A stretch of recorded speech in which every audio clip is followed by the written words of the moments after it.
Hola, ¿qué tal a todos? Espero que se encuentren muy bien. Bienvenidos a otro curso más y vamos a hablar el día de hoy de diabetes mellitus.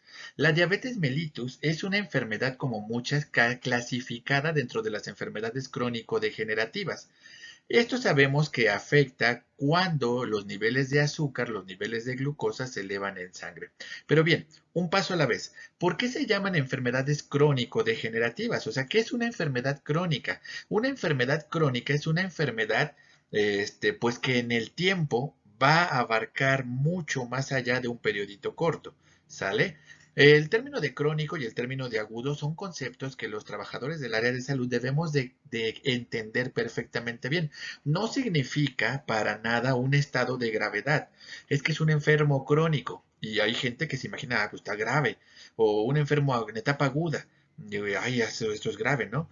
No, en etapa aguda significa que lleva poco tiempo, que está en su apogeo esa enfermedad, y en una etapa crónica significa que este proceso pues ya lleva mucho rato.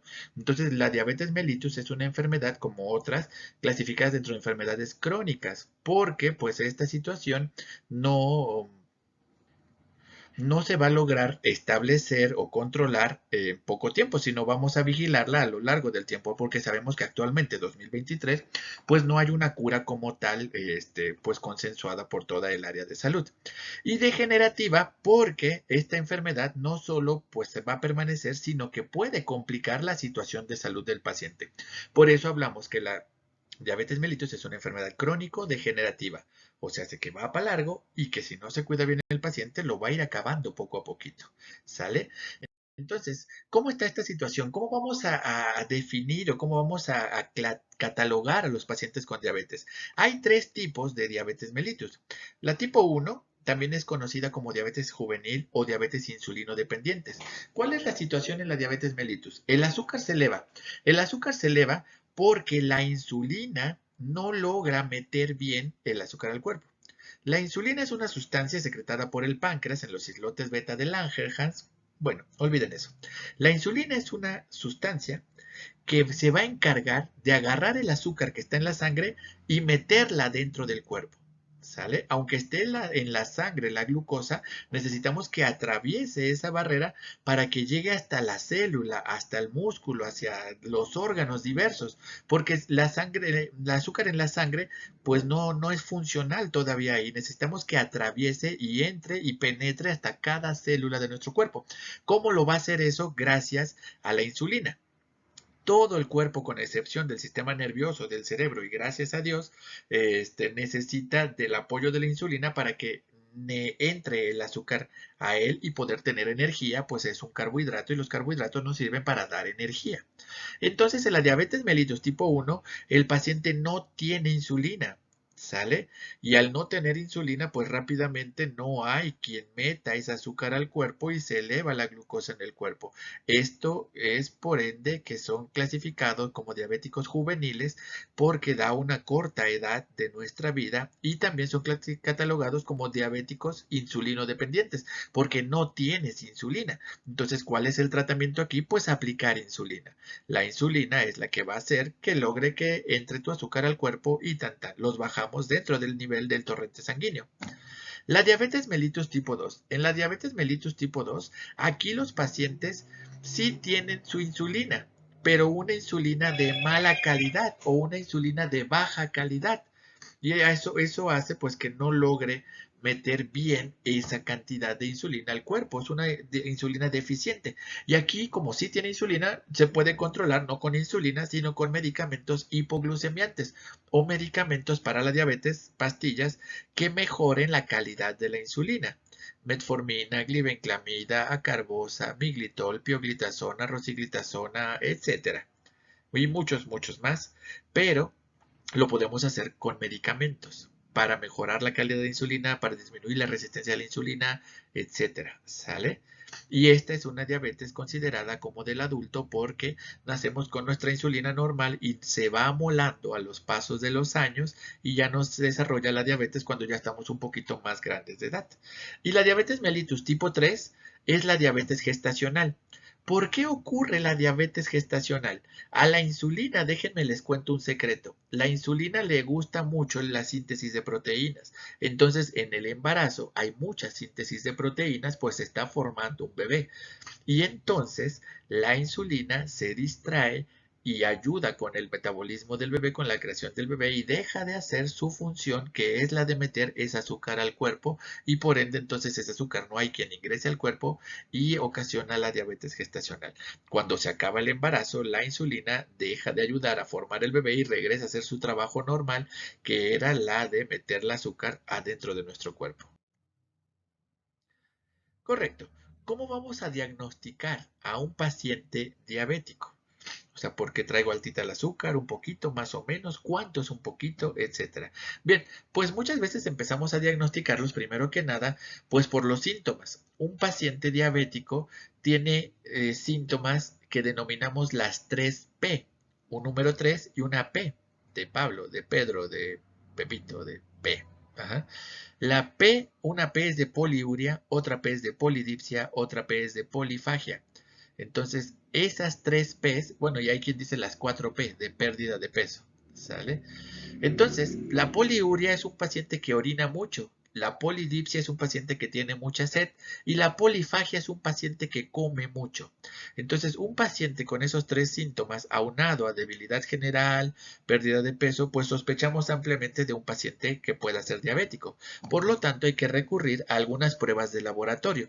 Desde la toma de glucosa capilar, el piquetito en el dedo o una glucosa sérica, que es la toma de muestra de sangre, y ver niveles de glucosa en sangre. La glucosa en sangre nunca debe de superar aproximadamente los 100 miligramos por decilitro cuando estamos en ayuno y nunca debe superar los 200 aunque ya hayamos comido.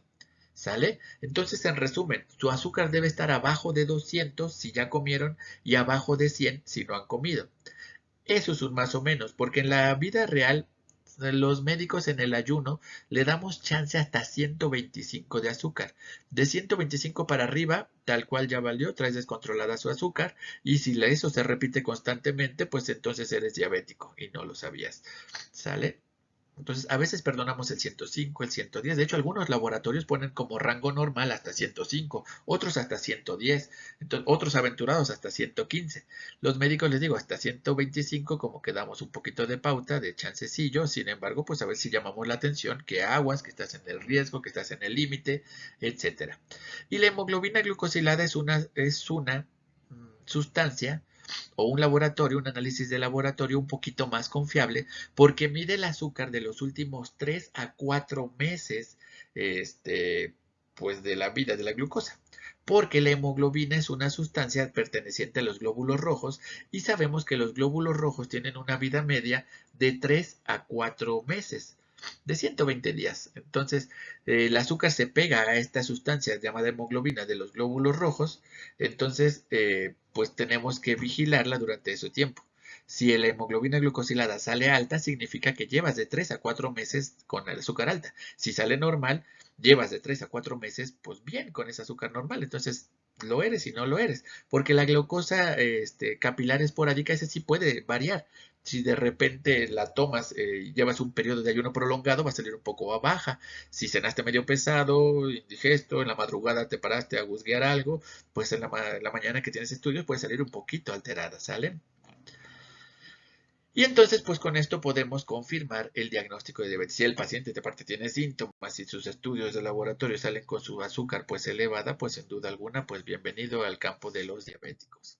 Me preguntaban el otro día, aquí en el curso, ¿y los prediabéticos qué? ¿Qué son los prediabéticos? Los prediabéticos es un grupo de pacientes donde andan jugando, yo les di la respuesta, entre los 100 y los 125. ¿Se acuerdan que les dije no más de 100 y no más de 200?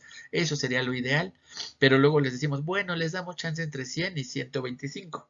Si arriba de 125 ya valiste, eres diabético, pero entre 100 y 125, pues eres alguien que trae más o menos su azúcar, que todavía no eres diabético, tal vez como para recibir medicamento, pero que vas para allá y que de repente puedes detonar esa diabetes, ¿sale? Eso es el prediabético. Ok, pero en sí, ¿Cuál es la bronca o cuál es el problema de las personas diabéticas? O sea, bueno, y traigo mi azúcar en 200, sí, traigo mi azúcar en, no se me baja, en 180 diario en ayuno, o en 300 o en 400. ¿Y luego qué pasa con eso? Lo malo de que pase con eso son las complicaciones.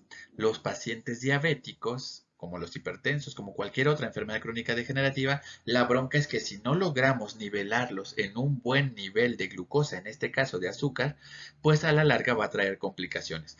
¿Cuáles son las complicaciones más comunes que ocurren en las personas diabéticas? Pues empezamos por esta, la neuropatía diabética. Neuro significa, viene del sistema nervioso, patía significa enfermedad y diabética pues de diabetes. Entonces es una enfermedad del sistema nervioso a causa de la diabetes. Es el llamado pie diabético o en su término médico más específico es una neuropatía periférica distal. ¿Sale? O sea, distal porque ocurre nuevamente en los miembros más lejos, más distales, más lejanos, como manos, como piernas, como pies, por eso son los pies diabéticos, donde la diabetes afecta la sensibilidad. Les duele o ya no sienten y se pueden lastimar, una uña enterrada se les infecta y el paciente ni cuenta se dio, etcétera. Y la retinopatía diabética, patía, enfermedad, retina pues viene del ojo y diabetes pues diabética. Entonces es una enfermedad donde el paciente empieza a perder la agudeza visual debido a una complicación en la diabetes y un paciente de repente empieza a ver borroso y de repente puede quedar ciego por la diabetes. La respuesta es que sí. Entonces eso es lo malo de las complicaciones de la diabetes. Nefropatía diabética. Nefro significa riñón. Entonces es una enfermedad del riñón por causa de la diabetes. ¿La diabetes te frega el riñón? Sí. Si tu azúcar no la logras controlar, esas moléculas de glucosa que tienes en exceso en el torrente sanguíneo las va a filtrar el riñón y el riñón es chamba extra que no estaba considerado tenerla porque es una carga extra de glucosa que a la larga pues termina en lastimar esos filtros del riñón. Lo estoy dando de una forma resumida, pero ocasiona una enfermedad del riñoncito que puede llevar inclusive hasta una diálisis por falla del riñoncito.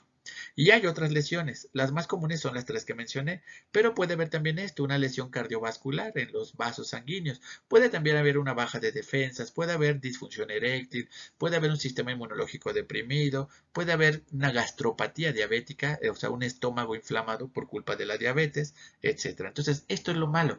No solo se trata de traer el azúcar en 200 o en 300, sino que esa cifra te va a ir dejando ciego, te puede ocasionar pie diabético, te va a inflamar de la pancita, te va a bajar las defensas, te va a fregar el riñón y pues es un desenlace no muy favorable para nadie. El tratamiento, ¿qué podemos hacer si ya me diagnosticaron diabético? Pues bueno, dependiendo si es diabético tipo 1, diabético tipo 2 o una diabetes gestacional. Uno de los tratamientos más convencionales pues es la aplicación de insulina. ¿Sale? Sobre todo en los diabéticos tipo 1, porque los recordemos, los diabéticos tipo 1 no tienen insulina, entonces aquí el tratamiento base es la insulina. En los diabéticos tipo 2 sí tienen insulina, pero su insulina es un poquito de mala calidad o de baja calidad. Por tal motivo, pues podemos usar otros tratamientos como hipoglucemiantes, como medicamentos farmacológicos que le ayuden en la diabetes tipo 2.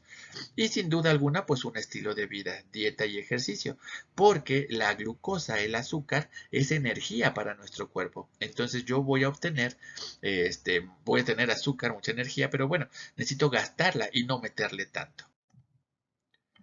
Esto ya lo vimos, el estilo de vida, una buena alimentación, un ejercicio que nos mantenga saludables. Esto también, el ejercicio, aparte de la situación directa con la glucosa, nos ayuda a mejorar la resistencia a la insulina y eso hace